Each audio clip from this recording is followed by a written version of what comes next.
Welcome friends, আজকে আমি এই ভিডিওতে 25% এরিয়ার ডিএ ক্যালকুলেশন করার প্রসঙ্গে মূলত পেনশনার, ফ্যামিলি পেনশনার অথবা চাকরি করতে করতে অন্য চাকরিতে শিফট করেছেন বা ছেড়ে দিয়েছেন, এই সমস্ত মানুষজনদের হিসাব সংক্রান্ত বিষয়ে আলোচনা করব। পাশাপাশি পেনশনার, ফ্যামিলি পেনশনার বা মাঝখানে রিটায়ার করেছেন, তারা কোথায় কিভাবে হিসাব সাবমিট করবেন বা কিভাবে কি বিষয়টা হবে এই নিয়ে আমি ডিসকাস করব।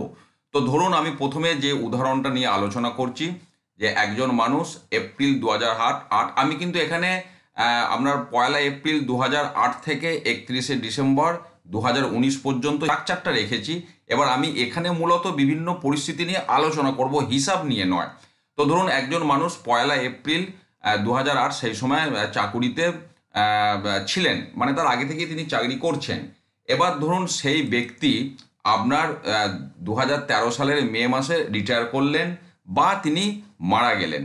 তো রিটায়ার করলে তো তার তাহলে এখান থেকে আবার পেনশন শুরু হয়ে যাচ্ছে, আর তিনি যদি মারা যান তাহলে এখান থেকে তার ফ্যামিলি পেনশন শুরু হয়ে যাচ্ছে।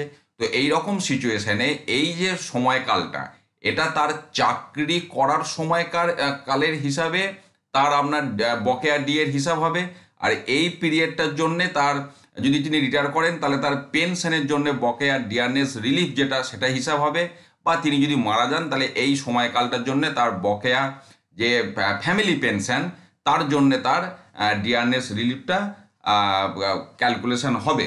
পাশাপাশি ধরুন, একজন চাকরি করছিল, হয়তো এই জায়গাতে তার চাকরিটা শিফট হয়েছে। সে, অনেকে বলছেন প্রাইমারি থেকে আপার প্রাইমারি বা গ্রুপ সি থেকে অ্যাসিস্ট্যান্ট টিচার হয়েছেন। তো আপনি যে সময়কালটাতে যে চাকরির নেচারে ছিলেন, সেই সেই হিসাবে আপনি, বা তখন যে বেসিক ছিল সেই বেসিকের রেসপেক্টে আপনি কিন্তু ডিয়ারনেস অ্যালাউন্সের যে এরিয়ার সেটা পাবেন। সেটা যদি এইখানেতে আপনি ধরুন প্রাইমারিতে থেকে থাকেন, তাহলে এই যে সময়কালটা আপনার প্রাইমারির বেসিকের রেসপেক্টে হবে। তারপর এখানটা ধরুন আপার প্রাইমারিতে জয়েন করেছেন, সেই রেসপেক্টে হবে। অথবা কারণ এমন হলো তিনি চাকুরিতে ছিলেন, কিন্তু ধরুন 2013 সালের মে মাসে তিনি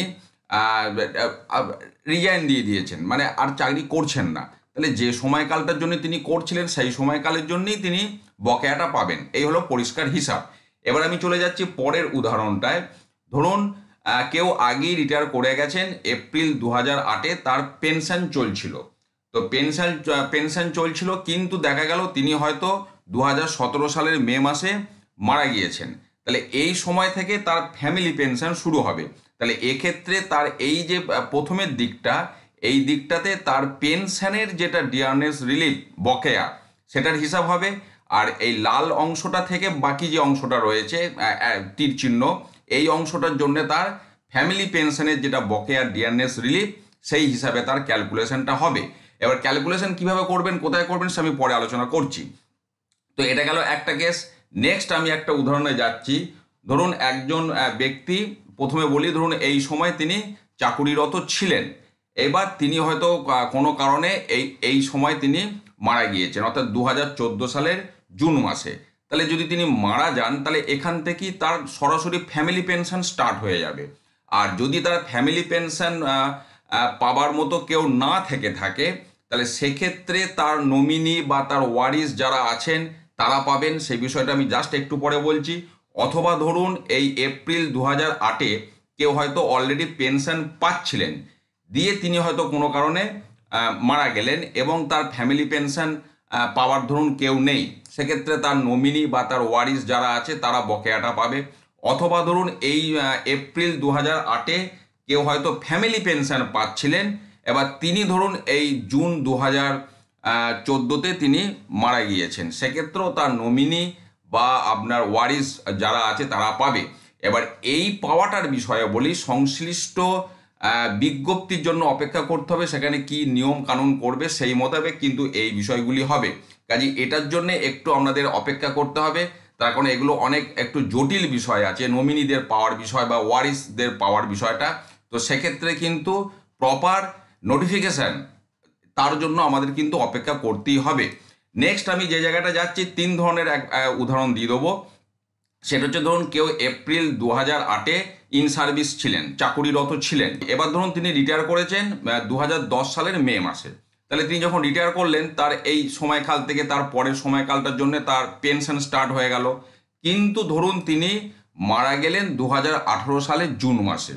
তাহলে কি হবে, এই 2018 সালের জুন মাসের পর থেকে বা যেদিন মারা গেলেন সেই ডেটের পর থেকে তার ফ্যামিলি পেনশন স্টার্ট হবে।